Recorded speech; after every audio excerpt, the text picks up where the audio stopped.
Hey guys, Omni here. So last night I saw No Time to Die, the final film in Daniel Craig's outing as James Bond.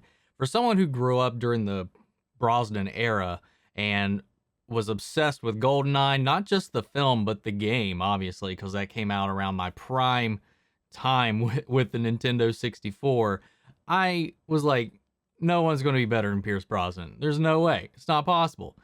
Even though those films of his did kind of trail off down their own little path, say what you will about them, they're still fun to watch. They're silly. They get a little bit sillier, especially after that initial outing with the character.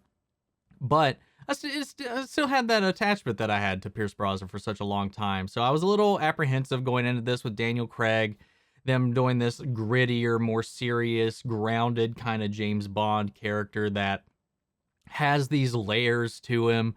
And I gotta say, once Casino Royale came out, I fell in love with it. From Mads Mikkelsen's performance to all the side characters they introduced and the way they built up this new mythos for Bond, while building it off of stuff that obviously has been part of Bond's past, but kind of bringing it, updating it, and spinning it around this serialized story where they actually pick up back to back off of the events of the previous films, and threads carry over. There's story beats that pick up from each film, or sometimes they'll reference back to other things. They build this weave between them that makes these extremely unique to the broader spectrum of the James Bond library. You know, I've seen a lot of the older films as well throughout the ages, and they each are these standalone, fun adventure journeys. And here and there, you might find something that calls back to something else, but they were always kind of more or less separated. They were all their individual takes.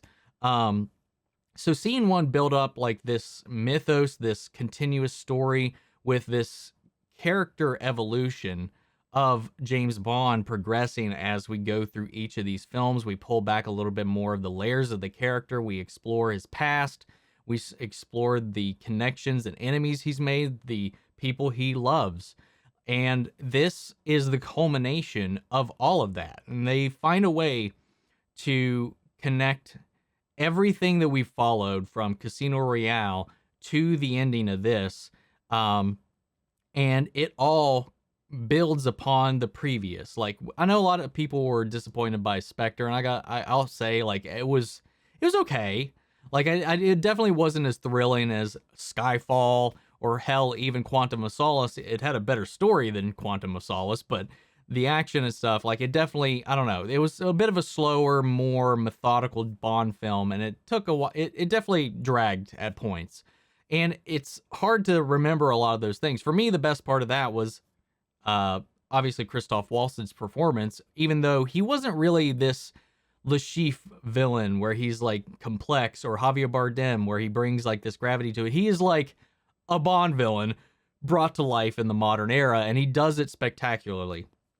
But I think like he shows back up in this as well, in this Hannibal Lecter like style, which you see in the trailers, and it's really fun how they reinvent some of, even like enhance some of the elements of Spectre, especially with what they do with the Madeline character, with Léa Seydoux reprising that role and carrying over into here. I'm honest with you, like, I barely remember that character, but in this, she has such a presence and such a drive and agency in this, where they kind of expand on her a little bit more, her past, as we see in the trailers. There's this secret surrounding her and whatever that might be, and how that's influencing what is happening right now as MI6 and the remnants of Spectre are all still kind of in this push and pull until a third party comes out of nowhere and starts really dropping some heavy attacks on both entities.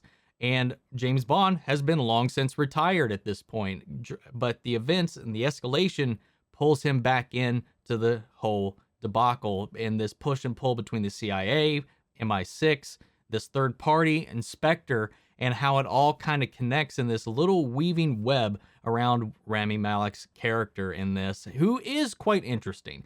I don't think he gets quite to the complexities of Mads Mikkelsen's Lashif, or the charisma of Javier Bardem in Skyfall, but he still has this air to him that I think makes him a little more complex than some of your typical Bond villains. And I like the performance he brings to it. He has this weird, eerie confidence behind every word he says. And it's just like you see like so much in his eye performance alone and the way he carries himself. It's really interesting. There's also like a philosophical debate between that you can have between his methods and Bond's methods of bringing peace to the world. It's really interesting to see how they play this all together. Ralph Fiennes in this is fantastic, and they do a lot with him. We got Ben Whishaw back as Q, Naomie Harris back as Moneypenny. Like, the whole gang from across the films. The Watcher himself is back, Jeffrey Wright, in some amazing performances in this. And honestly, like, I had never once got a little bit misty in a Bond film until the Craig series. And Skyfall, I won't lie, I cried at the end when you-know-who didn't make it out of the film. And in this one, I never got quite to that emotional peak. For me, I think Skyfall is still my favorite of the Craig-era films, followed right behind by Casino Royale, which I think just as a Bond film in general is beautiful. But it gets pretty darn close. And they do some things with Bond, and they wrap out this story in a way that I without spoiling anything, I'm sure that a lot of people are not going to dig this. Obviously, we're going to be rebooting this down the line. They're waiting a year before they try to find their new Bond. So it's not like James Bond's done or over or anything like that, but we're going to be moving on here in a while. But the way they bring Craig's era to a close is so unique compared to any of the other ones that we've had before that it's really interesting, and I can definitely see it not working with a lot of people. And I think the biggest thing that I saw like going into this movie is the concern about two things.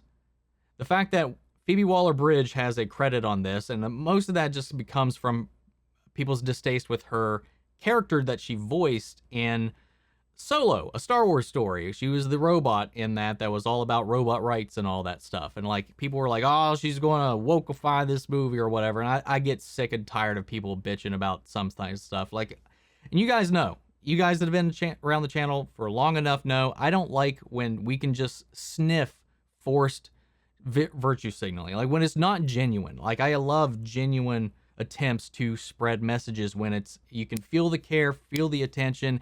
And it's not just like, hey, we're doing a thing because it's hot right now and we want that in our movie. There's none of that in this.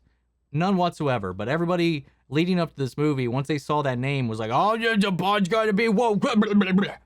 And it's just not. There's none of that in here. And I'm sorry if I'm being like berating, but like it really gets annoying. Like I'm getting so tired of hearing that. It's gotten to the point where those words that people just sling around don't even hold any real meaning anymore. It's just like a placeholder word that they just put in there anytime something slightly upsets them. There's none of that in here. Bond is Bond. There's no tearing down a Bond. There's none of that in here. Bond is Bond. James is James. Now, one thing that was confirmed going into this, and it was announced like, well, at this point, more than a year out, Lashana Lynch in this is the new 007. She's not the new James Bond, but since he is retired, his number has carried on, and she's just the person that happened to get it. She plays a very substantial role in the film, and there's a lot of fun banter between her interactions with Bond and the rest of the team, and it's a lot of fun. And again, it never goes down that road that that a lot of people want to complain about without seeing the movie. She's a great character in this. I really like her interactions. I like the way that her and Bond play off of one another. I like the way that she plays with the rest of the team, and she integrates quite well into the story, and I liked it. I know a lot of people have talked about Ana de Armas's part in this as well, but it's kind of small. But honestly, one of her scenes in this, like her introduction into and major sequences that involve her, which is in the trailer, is so much fun, and it's honestly really refreshing with what they're doing with her character. And we don't, like I said, we don't get a lot of her, so I want to kind of temper that expectation. But my God, I would love to see an expanded, like maybe a spinoff or a movie that centers around some of these characters, and like definitely have her come back up as we move forward. I get the feeling that when we come back with the next Bond film, we're going to be dropping all this. It's just going to be a fresh slate. moving forward, as they tended to do back in the past every time they kind of retired a Bond. But it was a lot.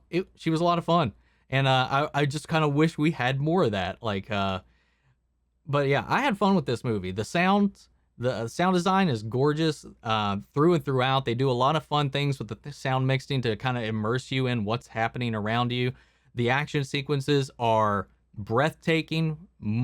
I'd say like 80% practical. There's a lot of variation in the types of action sequences, not just with what kind of action is taking place, but the settings as well. There's a really fun one shot at the end of the film, or towards the back end of the film, that involves a stairwell and Bond going up it, which was tense and a lot of fun to see him play with that. And you know, despite Daniel Craig's age and his like talk about how the action is just taking this toll on his body, he does a really great job, and he throws himself into this body and soul.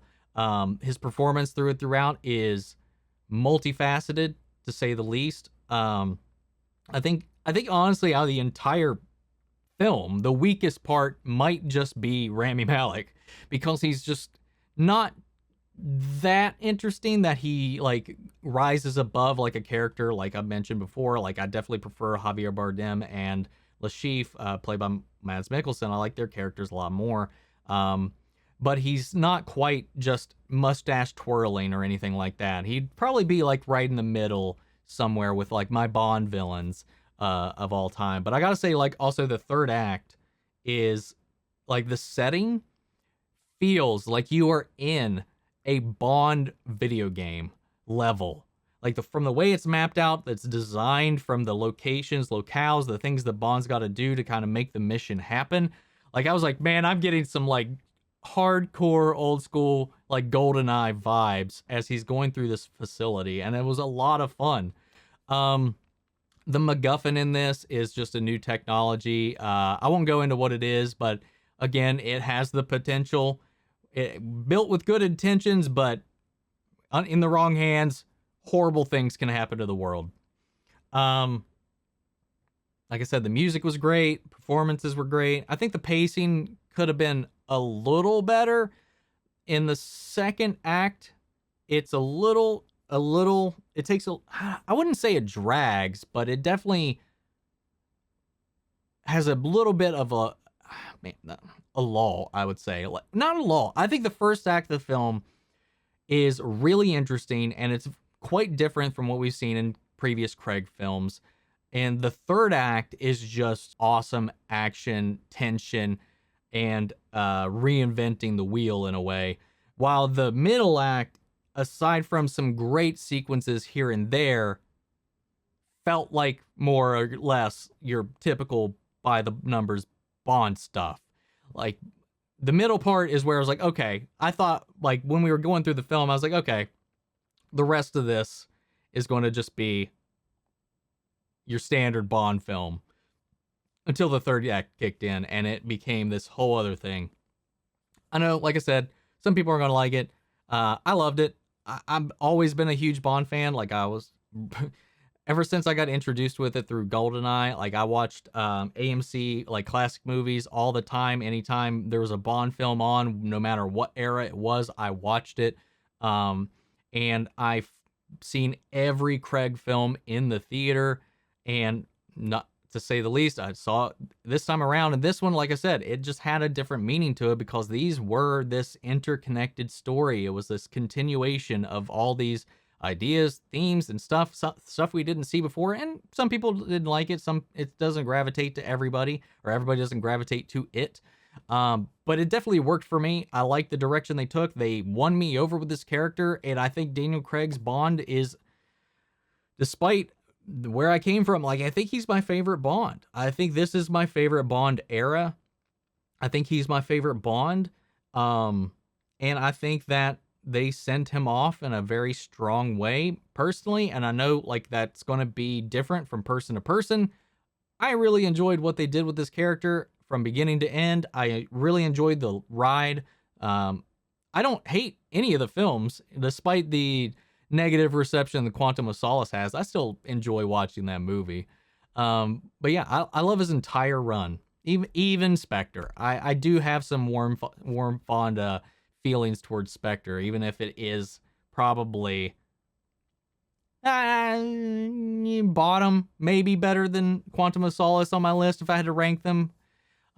If I did have to rank them, I would probably go Skyfall, Casino Royale, No Time to Die. But a part of me wants to put Spectre above Quantum of Solace purely because of Christoph Waltz. I'll put Quantum of Solace at the end. Fuck it. That makes more sense. Anyway, guys, I want to know what you thought. What did you think of the film? Have you seen it yet? Are you going to see it? What's your favorite Bond? Who's your favorite Bond? What's your favorite Bond era? Who's your favorite Bond villain? Let me know down in the comments below. We'll carry on that conversation after the video, but I'm excited to see who the next Bond's going to be. Who are you placing your bets on? I know there's a lot of names floating around. Henry Cavill, Idris Elba, Tom Hardy. There's so many names flying out there. Honestly, I'd be down for Idris Elba or Tom Hardy or anybody, really. As long as they do something new, fresh, and interesting with it, go with it. But guys, who's your pick? Let me know. But guys, if you want to continue that conversation, you can do that in the comments. You can also join our Discord or follow me on my socials. Links to all those are down in the description below. But before we go, I want to shout out our channel legends, Mandy Sherritt, Ryan, Karen, Jason Coleman, Philly Vane, Yuri Korskov, Margaret Grace, Peelings M, and Mary Bradley. Thank you guys so much for your support. But that's it for this video. And that's it for this era of James Bond.